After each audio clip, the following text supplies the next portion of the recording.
इत्थे ते हर चीज़ ही बेमिसाल है। ये शान है खिदमतगारों की। एक बंदा कहने लगा नबी अलैहिस्सलाम नू, कहने लगा कि क्यामत कोई नहीं आनी, तुसी काफिर सी, उन्हें क्यामत कोई नहीं आनी, तुसी फरमांदे हो क्यामत आनी।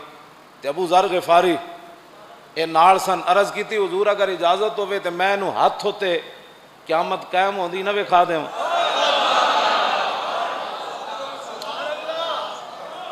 ये तो साइंसा दियां हुण बक बक कर देना जी, साइंस ईजाद हुई, हाँ जी, तो टीवी चल गया, तो मोबाइल चल गए, हाँ जी। ये आपने अर्ज की हुजूर इजाजत होवे तो मैं हाथ होते दसा नहीं इंज मखलूक जमा हो रही, इंज हिसाबो किताब हो रहा है, इंज जन्नती जन्नत जा रहा है, इंज जहन्नमी जहन्नम में जा रहा है, इंज उत्ते अखां लगी हुई सारे नसी जा रहे।